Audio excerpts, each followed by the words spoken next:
come on in, warm up. It's colder than a penguin's pecker out there. I got a fire in here, I got a tree, I got some presents, I got some cookies, I got a little Irish whiskey. I know, not everybody partakes, that's fine.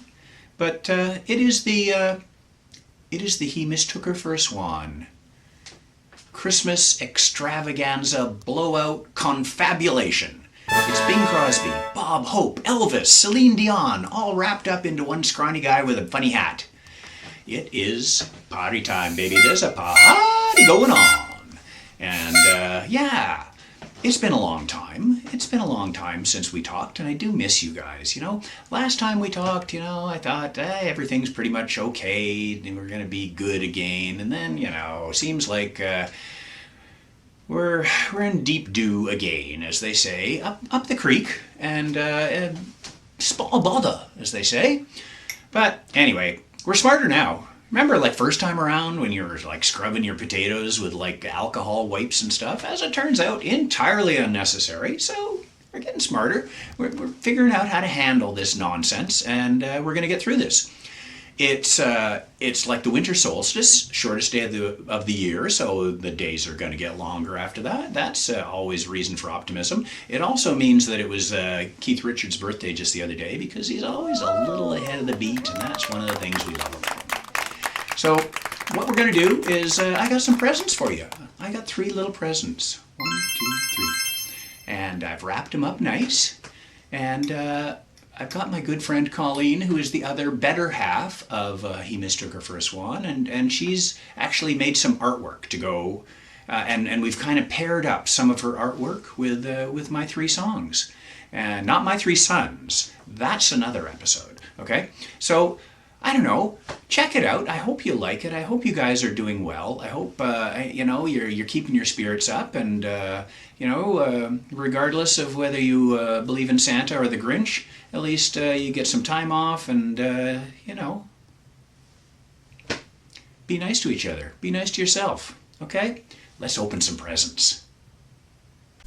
So, what's that first little box under the tree? What'd you bring us? What'd you bring us? I'm going to tell you. I got this little song called Lullaby for Mr. Parker. Okay, so I didn't set out to write a lullaby. It just happened. I barely know what a lullaby is.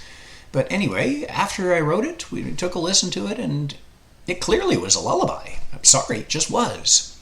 And you know what else it was? It clearly was for Mr. Parker. Parker, pretty common name. You know, there's lots of Parkers in this world. I think they were the folks that took care of the parks for the kings and queens back in the medieval times. You know, raking up the leaves and stuff. They didn't have leaf blowers in those days. Thank frickin' God. So yeah, so the Parkers were taking care of the parks. And you know, there's millions of them. You probably know a bunch of Parkers. I've known lots in my lifetime. Think about the famous ones. You know, you got your Charlie Parker, world's greatest jazz sax player. Maceo Parker, world's funkiest sax player, played with James Brown and Parliament Funkadelic. Robert B. Parker wrote some very cool detective novels. Graham Parker, English pub rocker, you know, wrote some great songs, Waiting for the UFOs, you know, Local Girls, tons of great songs. Peter Parker is Spider-Man's non-super alter ego. You know, think about how much it must suck if you have to be an alter ego to be the non-super one. You know, you're Clark Kent and so on. Anyway, it is what it is. And, you know, being 2021 and all, you know, we don't have to stick to misters. You know, what does that even mean anymore? Does it mean anything? I mean, if you want to think about some other Parker, like Dorothy Parker, Sarah Jessica Parker, any Parker you want, I'm not going to stop you. You know, I think basically the bottom line is Mr. Parker or Mrs. Parker or whoever Parker, they need some blessed relief. They could use a little bit of help. They could use a good night's sleep. So, Lullaby for Mr. Parker. Take a look at the painting that we kind of paired up with this song by Colleen. It's just beautiful. I love this painting. It's just so amazing. Anyway, lullaby is typically sung, not played. Usually it's mothers singing to their newborn infants. It's usually like a 6/8 timing rhythm. And it basically provides health and bonding for the mother and the child. It's good for both, right? So I mean, wouldn't it be wonderful if somebody just sang you a little lullaby tonight? But the deal is, it's good for everybody. So if you can't find somebody to sing you a lullaby, you could sing somebody else a lullaby. It'd make you feel better. Anyway, scientists have found that lullabies they promote growth and healing for premature children. They actually go out of their way to have lullabies sung to the wee little preemies. So it's science. It's medicine. Pay attention, for God's sakes. Every culture in the world has them. If you were a ethnomusicologist, you might be inclined to say they were a branch of folk music, and I wouldn't disagree. Some of them are pretty scary. What the hell were they thinking, putting the cradle up in the tree when down comes cradle, baby and all? This is child abuse. Somebody's going to get charged. Knock it off. Knock it the fuck off, okay? Some of them are downright murder ballads. A lot of them have like scary creatures, like hiding under the bed, or out just peeking in the window, waiting to steal the babies away. The wee babies don't care. The wee babes don't care. They don't understand that. They're just listening to the rhythm of their mother's voice. They're sinking into the heartbeat, and they're getting some blessed relief. Sleep is near. That's what it means. Lullaby. Lull, to calm, by, nearby. Sleep is near.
All right, what's that second box under the tree?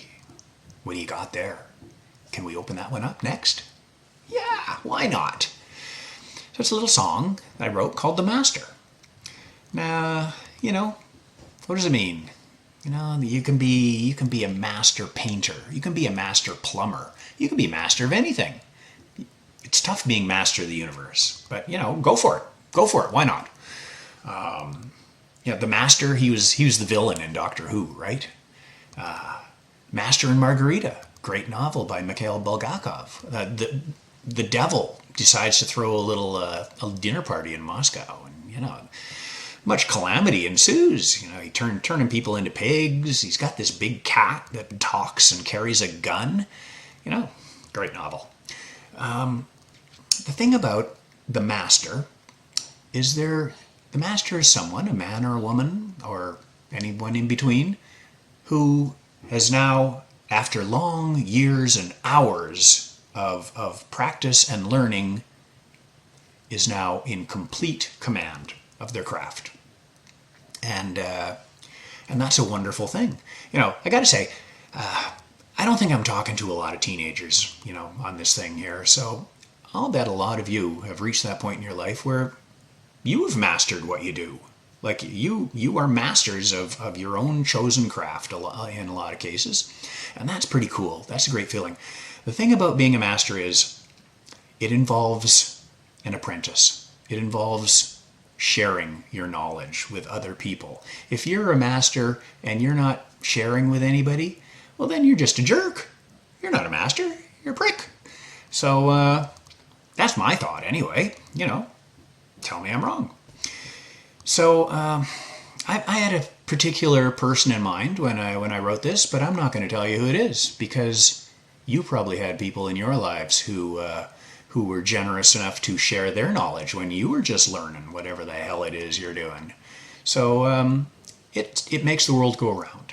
People share their knowledge.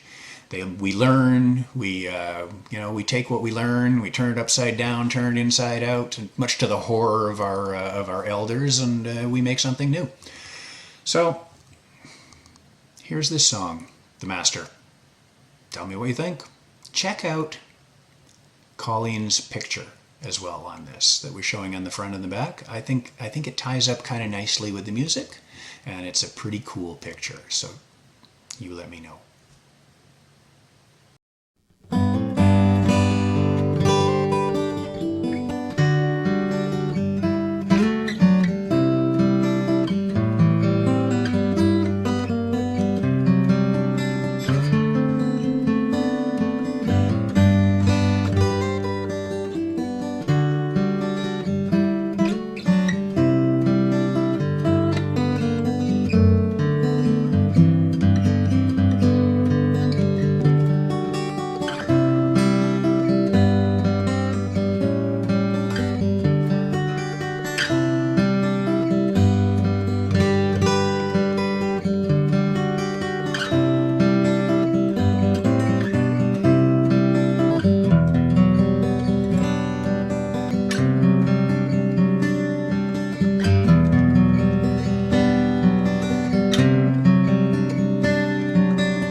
What's that last little box under the tree?